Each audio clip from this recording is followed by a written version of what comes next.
Hello students, हम जानेंगे आज स्लम क्लियरेंस स्कीम के बारे में। टाउन प्लानिंग या इस यूनिट के अंदर ये बहुत इंपॉर्टेंट टॉपिक है। तो जो स्लम क्लियरेंस स्कीम है, गवर्नमेंट के द्वारा जो स्लम एरियाज हैं उसको डेवलप करके या रीडेवलपमेंट करके उसको एक अच्छी सिटी के अंदर मार्किंग की जाए या अच्छा उसे बनाया जाए। इसके लिए कई सारे प्रोजेक्ट चल रहे हैं और कई सारे काम हो रहे हैं। इसे आप इस तरीके से भी समझ सकते हैं कि पीएमएवाई, प्रधानमंत्री आवास योजना, या कई जगह आपको जो स्लम एरियाज में झुग्गी बस्ती बनी हुई होती थी उनको शिफ्ट कर दिया गया है फ्लैट्स में, या हाई राइज स्ट्रक्चर जो बनाए हैं, मल्टी स्टोरी बिल्डिंग बनाई गई हैं, उनके अंदर शिफ्ट कर दिया गया है। तो आइए जानते हैं स्लम क्लियरेंस स्कीम होती क्या है।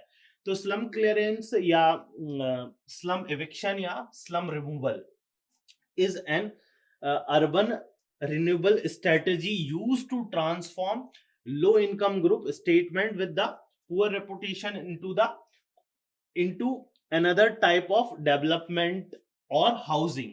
तो जनरली जो घर बने हुए हैं या मकान बने हुए हैं, मुंबई में एक प्लेस का नाम आप लोग जानते होंगे, धारावी, कि वो इतने छोटे-छोटे हाउसेस बने हुए हैं और छोटी-छोटी गलियां हैं, ना तो वहां कार जा सकती है, ना वहां अच्छी सनलाइट आती है, ना कोई ओपन स्पेसेस हैं। तो ये सारी चीजें नहीं है, तो ये कहीं ना कहीं degree of public health hearts पे इन्वॉल्वमेंट आता है, या वो कहीं ना कहीं उन्हें वो हेल्थ से रिलेटेड इशू होते हैं, वैसा एनवायरनमेंट नहीं मिल पाता। तो इन सारी चीजों को ध्यान में रखते हुए हम क्या कर रहे हैं, नए सिरे से उस स्ट्रक्चर को या उस जगह को डेवलप कर रहे हैं। तो इन दिस मेथड जो जो भी आपकी बहुत ऐसी बिल्डिंग है जो टूट रही है या बहुत ज्यादा खराब है, तो हम उसे डिमोलिस्ड कर देंगे, और जो बिल्डिंग थोड़ी अच्छी है उसे हम रिटेन कर सकते हैं तो वो रिटेन कर लेंगे। हाँ, ओपन स्पेसेस हम इनके अंदर लेफ्ट छोड़ेंगे। साथ ही साथ हम इनमें चौड़ी रोड देने के कोशिश करेंगे कि जो स्टैंडर्ड साइज ऑफ रोड है वो प्रोवाइड की जाए।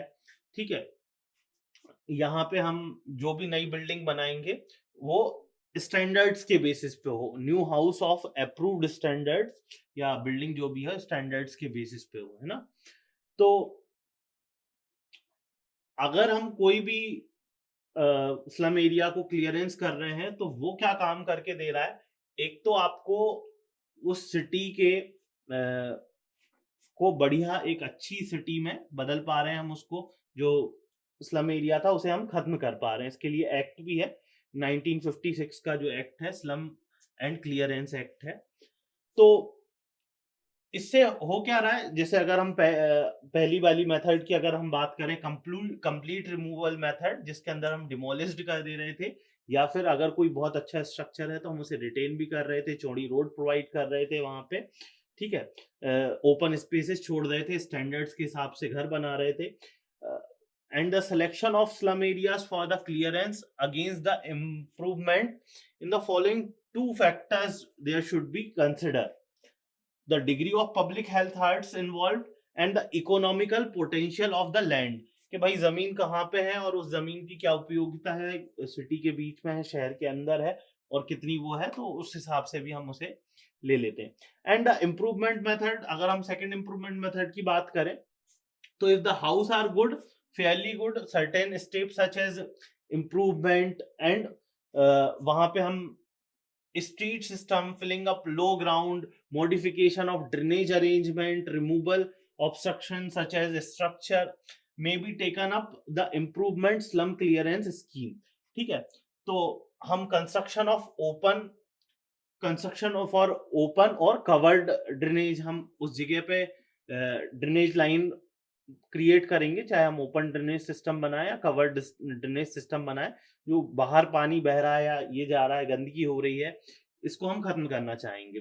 ओपनिंग अप, या हम कहें paving of court yard, provision for additional और इम्प्रूव्ड फिक्सचर और फिटिंग, वाटर टैप्स प्रोवाइड करेंगे, then light point, bathing place, provision for toilet, alignment और रीअलाइनमेंट और प्लॉटिंग, रीप्लॉटिंग ऑफ स्ट्रीट, तो ये सारी चीजें जब हम करेंगे तो जो स्लम एरिया है उसको हम क्लियर कर पाएंगे, जिससे हम उस सिटी के या उस टाउन को एक अच्छे कैटेगराइज में लाएं, वहां पे जो लोग हैं उनका लिविंग स्टैंडर्ड्स को अपग्रेड करें, जिस चीज के लिए हम ये सारे काम करेंगे। तो that is under the slum clearance scheme.